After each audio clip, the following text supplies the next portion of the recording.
So as I mentioned in the last corn harvest video, we are definitely going to spray the fields wherein we harvested the corn so that the weeds can be dying down over the winter.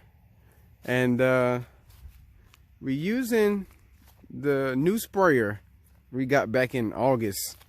Correction, as I was spraying, I said, you know what, let me go back and add this clip in, because I said that we got the sprayer in August. We actually got it in April. I got the two A's mixed up.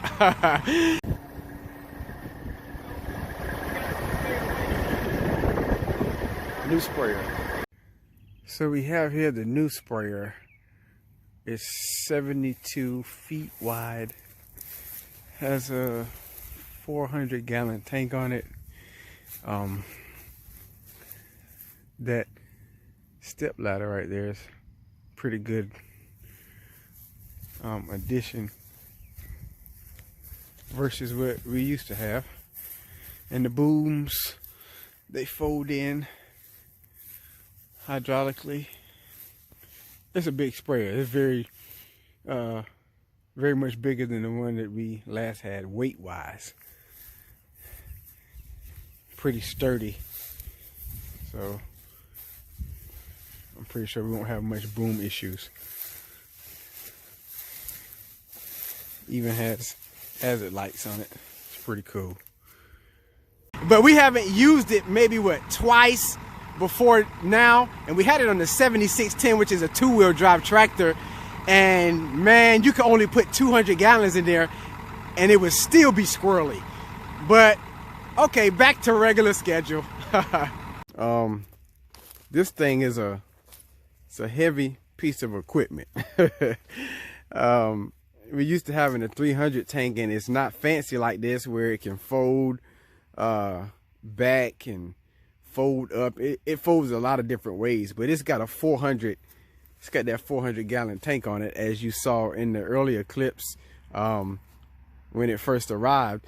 And you can see that we got it on the four-wheel drive tractor on the 7810. Even this 7810 with a rack full of weights. How many weights is that? 1, 2, 3, 4, 5, 6, 7, 8, 9, 10, 11, 12. That's 1,200 pounds. Four-wheel drive tractor. And with the tank filled up to 300 gallons, that thing would do wheelies because it's so heavy on the back. So yesterday we had to put the tank on the front, 150-gallon tank on the front that we usually use to plant peanuts with, to try and weight the front down. And I'm going to try and put 400 gallons in it this time and see how it handles. Because, I mean, you can take off with that joker with 300 gallons in the tank and it'll do wheelies. I mean, you can barely steer it. So this is a heavy sprayer indeed. But we're gonna get to it, and I got to clean the windows this morning because the temperature changed. The temperature dropped actually, and I got a notification. And I guess it caused the windows to fog up. But yeah, we out here near the ponds where I was bush hogging in one of the videos, and it's a pretty larger farm out here. So we'll see how it goes.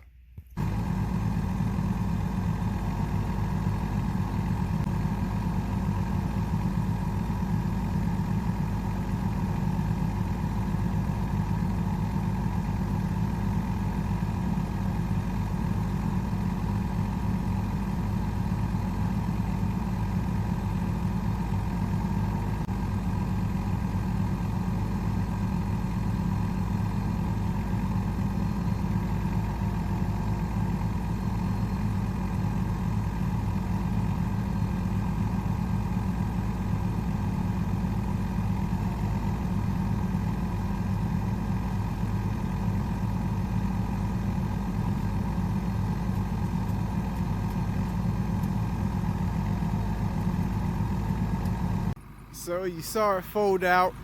It folds out, folds up. The whole boom raises up. I've actually had to use it to get over some high weeds, and so I folded up the very end part of it to get over those weeds. So this sprayer and its functions definitely come in handy. It's a 72-foot sprayer, so I can spray 28 corn rows with this sprayer. And so I guess we're gonna see how it handles with that 400 gallons in there. It's got the tires squatting pretty good there.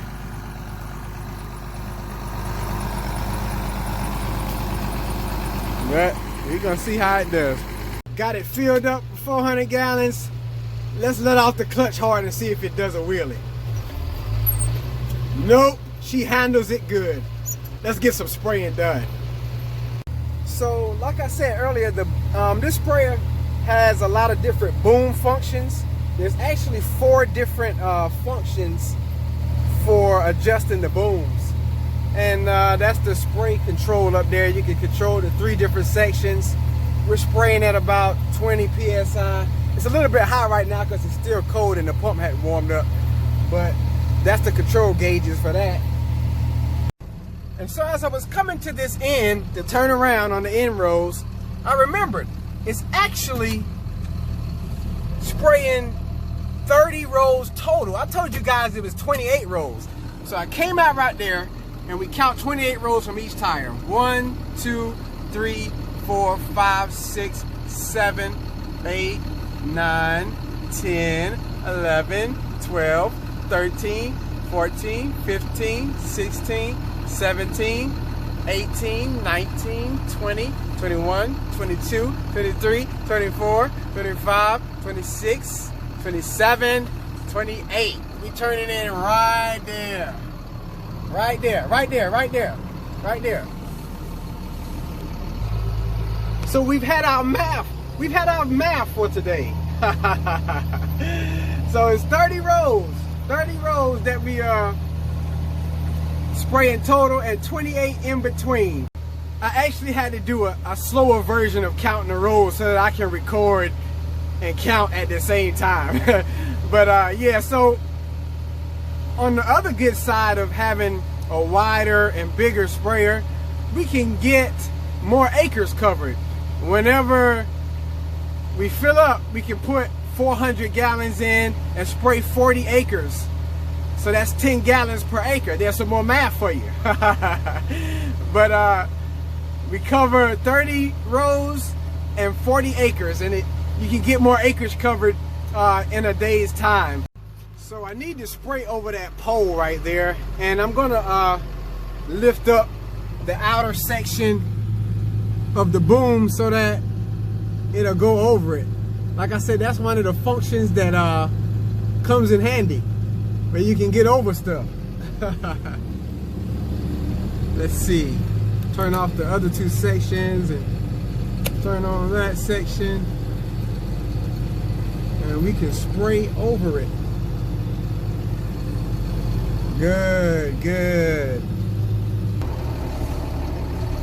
So now we're heading over on the other side of the pond and get it sprayed. Look at the water, it looks pretty. And we'll start off spraying the end rows. It definitely needs to be bush hog out there again. That's for sure.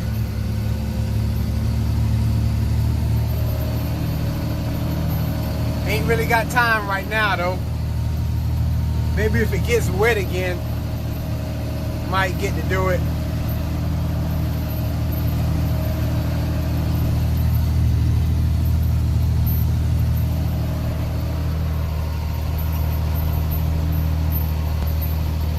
There's a Canadian geese. Flying away, little fella. What do we have here? I'm sure some of you guys realize what's going on here. The beavers have been at work. This is one of the back ponds where I was spraying in one of the fields, and I noticed looked like Dan probably came down here and dug out where they filled up the spillway for the water to cross this driveway and come over here. Looks like he dug it out, but looks like they filled it back up. They're working on it. And what's funny is there's a few rows of corn planted back there for the deer, but those jokers been pulling corn stalks with the corn with the corn on it up the bank here and across. You can see that trail over here, and was plugging up the pond out front and backing the water up. I'll tell you, those guys, those beavers are something else.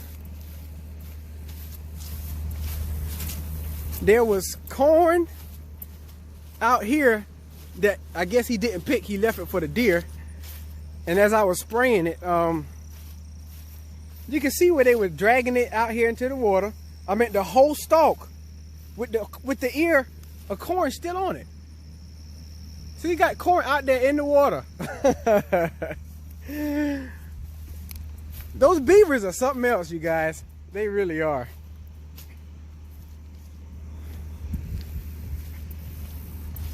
They stay hard at work.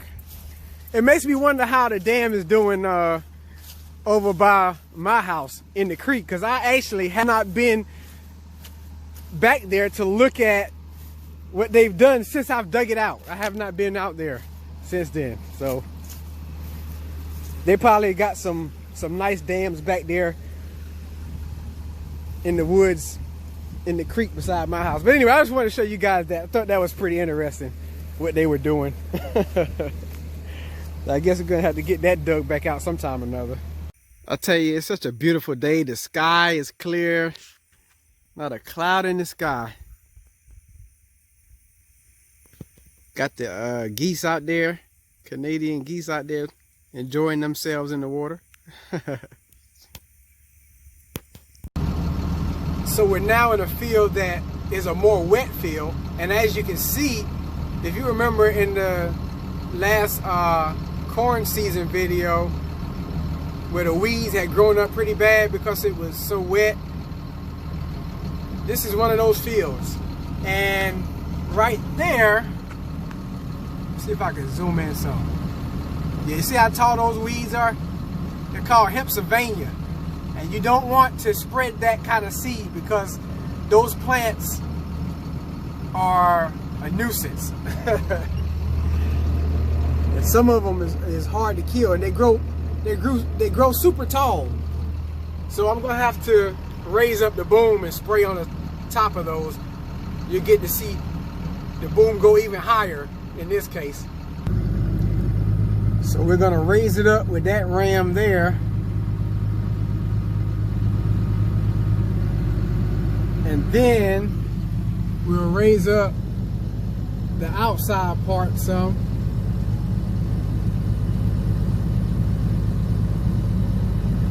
So we can get over the top of that Pennsylvania over there. And yes, I have dirty windows in this tractor. So I'm backed up and we're going to spray over the top.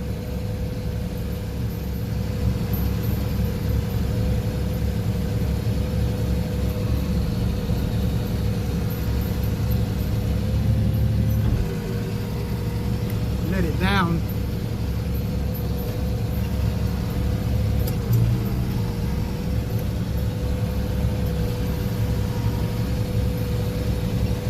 There's gonna be some more. This bunch up here.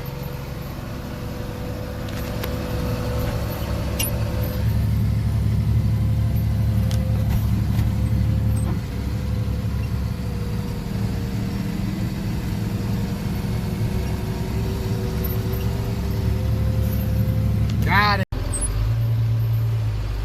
So we got this farm finished. I started about 8 o'clock. It's about 1:40 now, and I think I sprayed about 140 acres. Of course, there were some small fields that with this sprayer, it's more of a hassle being that it's so wide to spray in those smaller fields, and when you got objects in the field, gotta let the boom in and go around and stuff. But anyway, oh yeah, look at the geese over here. What's up, little buddies?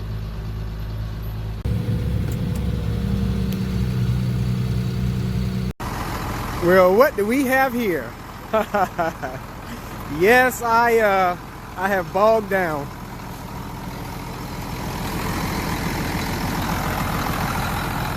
Trying to get around that power line there. If you know anything about spraying, when you got a power line in the field, you got to back up to that power line and try to get as close to where you stopped at on the other side of it so that you don't miss any. And it being wet out here got it bogged down pretty good. Got it down to the hub.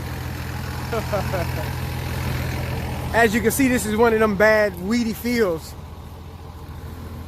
where the corn, a lot of it drowned because of water standing out here. And yes, we have gotten a good amount of rain recently. So, should I say I have known better? Maybe. But this field usually isn't a problem, really. But anyway, Dan is going to come pull me out. We'll get out of here shortly. Came with the 83. You're going to get my tractor dirty. Well, I guess I'm going to move to another field now.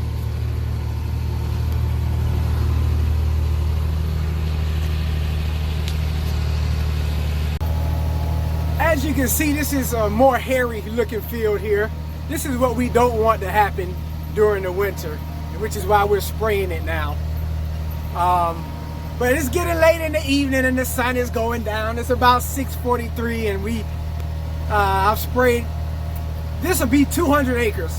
And it's been 14 different fields. They're not big fields. So 200 acres on top of having to fill up a truck and fill up Roundup jugs, doing all that.